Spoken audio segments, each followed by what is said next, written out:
বন্ধুরা, স্বাগত তোমাদেরকে টমটম টয়েসে। বন্ধুরা, আমরা গল্প দাদুর কাছে গল্প শুনতে চলে এসেছি। রামায়ণের গল্প। তোমরা চলে এসো তাড়াতাড়ি। দাদু, আমরা সবাই চলে এসেছি। তুমি এবার গল্প শুরু করে দাও দাদু। আমরা আগের দিন ওই যে দশরথের গল্পগুলো শুনছিলাম। হ্যাঁ বাচ্চারা, রাজা দশরথের যে গল্প শোনাচ্ছিলাম সেগুলো সব পরপর মনে রেখেছো তো? মনে না রাখলে কিন্তু বুঝতে পারবে না। না না দাদু, আমরা মনে রেখেছি। তুমি গল্প বলো। সেই যে রাজা দশরথ, তার রাজ্যে খরা হলো। হ্যাঁ, একদম। তার রাজ্যে যে পরিস্থিতি সেটাই বলছিলাম।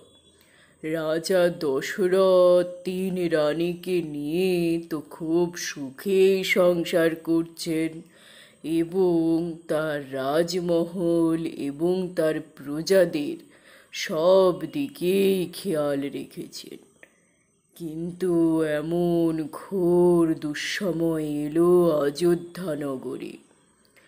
সমস্ত মাটি ফুটিফাটা হয়ে গেল, খরা দেখা দিল। গ্রামবাসীরা সবাই প্রচণ্ড কান্নায় ভেঙে পড়লেন, আর্তনাদ করলেন। তাদের সেই আর্তনাদ শুনে নারদ মুনি স্বর্গ থেকে নেমে এলেন এবং গ্রামবাসীগণ নারদ মুনিকে তাদের দুর্দশার কথা জানাতে নারদ মুনি সেই কথা শুনে চললেন রাজা দশরথকে জানাতে। রাজা দশরথ নারদ মুনির মুখে তার প্রজাদের সমস্ত দুঃখের কাহিনী শুনে ঠিক করলেন ইন্দ্রদেবের কাছে যাবেন এবং নারদ মুনির রাজমহল থেকে চলে যাওয়ার পরই উনি ঘোড়ায় চড়ে চললেন ইন্দ্রদেবের কাছে স্বর্গরাজ্যে। সেখানে গিয়ে জিজ্ঞাসা করলেন, ইন্দ্রদেব, ইন্দ্রদেব, আমার রাজ্যে কেন এমন খরা দেখা দিয়েছে? ইন্দ্রদেব উত্তর দিলেন, আপনি শনিদেবের কাছে যান, তবেই তার উত্তর পাবেন এবং তার দৃষ্টির সম্মুখে সবাই পুড়ে ছাই হয়ে যায়। আপনি খুব সাবধানে যাবেন। এমনভাবে যেতে যেতে সত্যি সেই সময়ে শনিদেব তার বাহনে চড়ে তিনি তার মহলের বাইরে ঘুরে বেড়াচ্ছেন। এমন সময় তিনি একটি আওয়াজ পেলেন। তার বাহন হলো কাক। সেই কাকের পিঠে যখন চড়ে ঘুরে বেড়াচ্ছেন তখন তিনি আওয়াজ পেলেন এক ঘোড়ার গাড়ির এবং দেখতে পেলেন রাজা দশরথকে। এবং সেই সময় সেই ঘোড়ার চোখে শনিদেবের চোখ পড়তেই ঘটল মহা এক বিপদ। সেই ঘোড়ার গাড়ির চাকা ভেঙে যেতেই ঘোড়া সমেত রাজা দশরথ একেবারে মাটিতে পড়তে লাগলেন সেই শনিদেবের রাজ্য স্বর্গের আকাশ থেকে এবং ঘোর চিৎকার করতে লাগলেন, বাঁচাও বাঁচাও বাঁচাও, কে আছো বাঁচাও।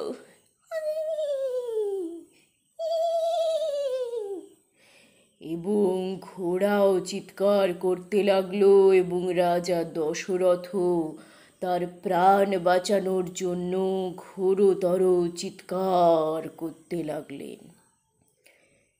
এমন সময় আকাশের ওপর থেকে বাজ পাখি উড়ে যাচ্ছিল। সেই বাজ পাখি হঠাৎ করে এমন এক আওয়াজ পেয়ে আকাশের খুব উঁচু দিয়ে উড়তে লাগলেন। কোথায় কাউকে তো আমি দেখতে পাচ্ছি না, কিন্তু এক ঘোরতর আওয়াজ পাচ্ছি। কেউ যেন বাঁচানোর জন্য চিৎকার করছে।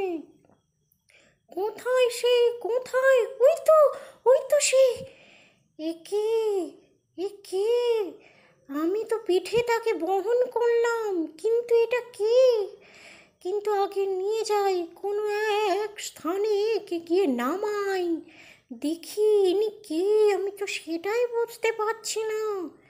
মনে তো হচ্ছে ইনি অযোধ্যার রাজা দশরথ। দেখি কোথায় গিয়ে নামবো, কোন জায়গায়? ওই তো বন। তুমি কে? তুমি কে? তুমি আমার প্রাণ বাঁচিয়েছ। তোমাকে ধন্যবাদ, তোমাকে ধন্যবাদ। তুমি আজ আমার প্রাণ বাঁচিয়েছ। তুমি এর বিনিময়ে কি চাও পাখি? তুমি কি চাও বলো আমাকে। আমি আমি বাজ পাখি, রাজা দশরথ। আপনি বড়ই খুব ভালো রাজা। আপনি প্রজাদের মঙ্গল করেন। আমিও আজ থেকে আপনাকে সাহায্য করব প্রতিশ্রুতি দিলাম। তবে আমিও প্রতিশ্রুতি দিলাম বন্ধু, তোমাকেও আমি সাহায্য করব, সব সময় সাহায্য করব। তুমি যখনই বিপদে পড়বে, তুমি বন্ধু হিসেবে আমার কাছে আসবে। বেশ, কিন্তু আমার জীবন থাকতে বন্ধু, আমি তোমাকে সব সময় সাহায্য করব। তুমি এখন যাও শনিদেবের কাছে। একি দাদু, এই পাঁচ পাখিটা কি সুন্দর কথা বলছে, আর রাজা দশরথকে পরামর্শ দিল যে আবার শনিদেবের কাছে যেতে। হ্যাঁ বাচ্চার, এরপরে বাজ পাখির এই কথায় পরামর্শ শুনে রাজা দশরথ আবার ঘোড়ায় চড়ে বসলেন এবং চললেন শনিদেবের কাছে। তিনি তার প্রজাদের এই দুঃখ যেভাবে হোক ঘোচাবেন, তাই তিনি এগিয়ে চললেন, দ্রুত বেগে এগিয়ে চললেন এবং অবশেষে এবার পৌঁছলেন শনিদেবের কাছে। শনিদেবের কাছে উনি পৌঁছে যেতেই শনিদেব তখন সিংহাসনে বসে রয়েছেন।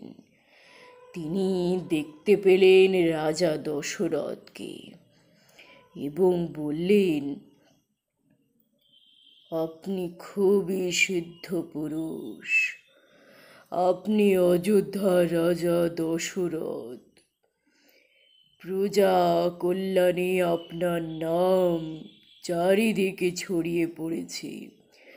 আপনি এমন ধার্মিক ব্যক্তি বলেই আমার সম্মুখে আসতে পারলেন, না হলে আমার দৃষ্টির সম্মুখে কেউ পড়লে সে আর থাকে না। বহু বছর আগে তেমনই এক ঘটনা ঘটেছিল।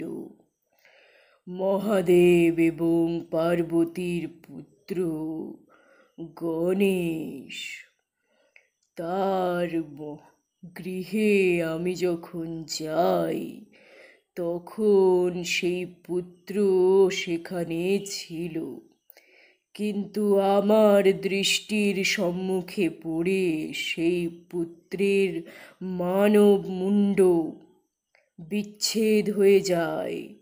গণেশের মুণ্ড বিচ্ছেদ হয়ে গিয়ে এই মুখ আসে। এই কাহিনী তো জানা।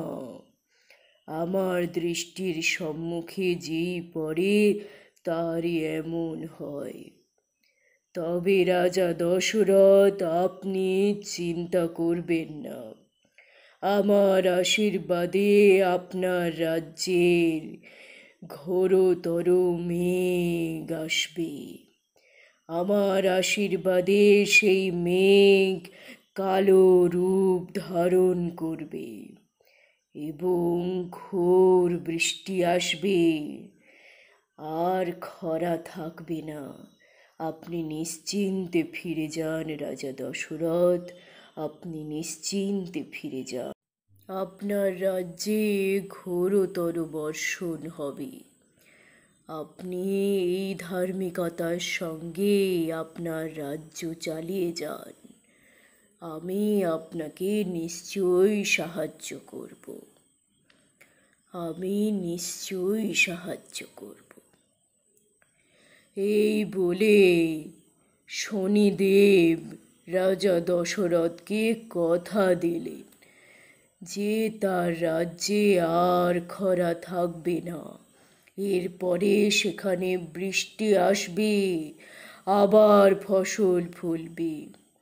হ্যাঁ দাদু, এই তো কি সুন্দরভাবে শনিদেব কথা দিলেন, মেঘ থেকে বৃষ্টি হবে, কত আনন্দ হবে, তাই না দাদু? হ্যাঁ বাচ্চারা, খুব আনন্দ হবে। খরা হলে কত ক্ষতি হয় তা তো তোমরা জানোই। হ্যাঁ দাদু, আমরা তাহলে পরের দিন ওই গণেশের মুন্ড পরিবর্তনের কাহিনী শুনবো। হ্যাঁ দাদু, হ্যাঁ দাদু, কিভাবে গণেশের মুন্ড পরিবর্তন হলো শনিদেবের দৃষ্টিতে, ওইটা শুনবো তাহলে।